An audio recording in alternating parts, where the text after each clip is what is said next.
जी मैं वोटर हूं और मैं आया हूं। मैंने अपना शनाख्ती card election commission of Pakistan के नुमाइंदे को दे रहा हूं। इन्होंने वेरीफाई किया। फिर मैं यहां पे आता हूं।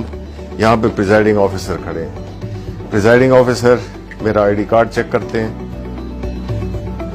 और मुझे क्लियर करते हैं कि मैं अपना वोट डाल सकता हूं। इन्होंने यहां से बैलेट का प्रेस किया और मैंने अपनी पसंद के कैंडिडेट को देखते हुए, इंतखाबी निशान भी है और नाम भी है, तो मैं अपना वोट दे रहा हूं जी जुबैर जट को, बैट। ये मैंने दबा दिया अपना वोट। ये यहां से वोट निकल आया। अब ये मैं पर्ची लेकर और इसको बैलेट पेपर में जो इलेक्शन कमीशन का वो उसमें मैं डाल देता हूं। अब जब वोटिंग खत्म हो गई है तो सारे पोलिंग एजेंट्स को बुला लिया जाएगा। प्रिजाइडिंग ऑफिसर कहेंगे कि जी टाइम वोटिंग का खत्म हो गया है, कोई वोटर मौजूद नहीं है जो पोलिंग स्टेशन है, सबकी तसल्ली हो गई। आप इस सील को खोलेंगे जो कि पहले इसमें स्टार्ट था। जब पोलिंग स्टार्ट हुई थी तो उन्होंने स्टार्ट का बटन दबाया था। अब ये क्लोज का बटन दबाएंगे।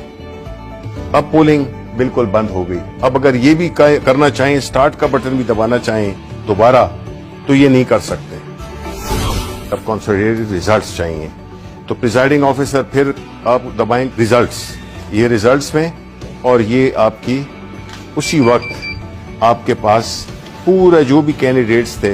यहां पे चूंकि जुबैर जट को एक वोट पड़ा था तो सिर्फ उनके आगे एक वोट लिखा हुआ है, बाकी किसी का कोई वोट नहीं था। ये जो लिस्ट है इसमें प्रिजाइडिंग ऑफिसर साइन करेंगे और उसके बाद जो भी पोलिंग एजेंट्स हैं वो साइन करेंगे। हमने फिर एक एप्लीकेशन डेवलप की है जिसमें कि जो QR कोड है उसको जो प्रिजाइडिंग ऑफिसर है उसके पास उसकी एप्लीकेशन होगी, वो उसको स्कैन करेगा। अब किसी और आम फोन पे करें आप। अब ये है जो एप्लीकेशन के साथ है, वो जो ही किया है आपने देख लें कि वही रिजल्ट जो कि इसके हैं वही रिजल्ट आए हैं। इसको हमने रिले करना है वापस इलेक्शन कमीशन ऑफ पाकिस्तान के हेडक्वार्टर को। वो फिर एक टेक्नोलॉजी जिसको कि ब्लॉकचेन टेक्नोलॉजी कहते हैं, उसके इस्तेमाल से कुछ सेकंड में ये जो है तो रिले हो जाएगी और पहुंच जाएगी एक बहुत ही छोटी फाइल की सूरत में, किलोबाइट्स में मेरा ख्याल है, किलोबाइट्स में पहुंच जाएगी। तो ना सिस्टम बैठेगा और ना कोई और कॉम्प्लिकेशन आएगी।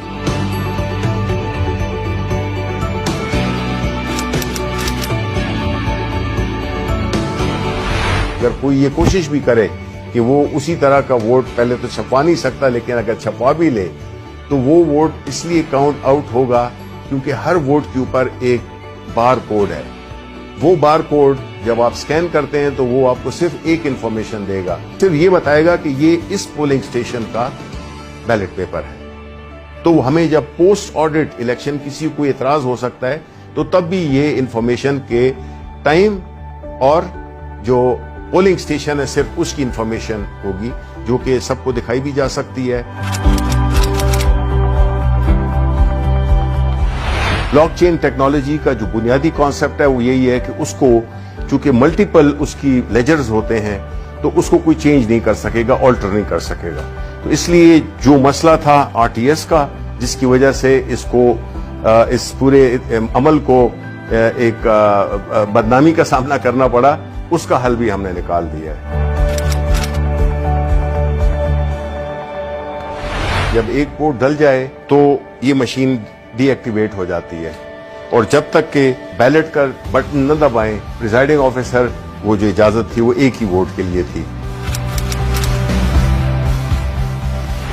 ये सिर्फ मशीन नहीं है, ये पूरी एक सोच की तब्दीली है, उस निज़ाम की तब्दीली है। लोग धौंस के जरिए, पैसे के जरिए और मुख्तलिफ गैर कानूनी हथगंडे इस्तेमाल करके वो हारे हुए इलेक्शन को जीत में तब्दील कर देते थे और जीते हुए इलेक्शन को हार में तब्दील कर देते थे। चूंकि एक स्टैंड अलोन मशीन है जिसमें कि इसका न कोई इंटरनेट से ताल्लुक है, ना इसका कोई वाईफाई से ताल्लुक है, ना इसका कोई ब्लूटूथ से है, तो ये बैरूनी असरात से ये बिल्कुल मुबर्रा है।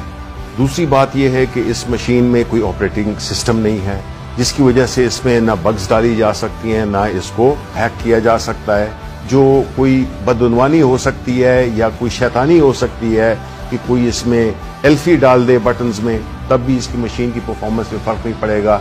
कोई कील लगाने की कोशिश करे तो भी नहीं होगा, पिन लगाने की, पानी फेंकने की, कोई और लिक्विड फेंकने की, इसकी परफॉर्मेंस को बिल्कुल अफेक्ट नहीं कर सकता।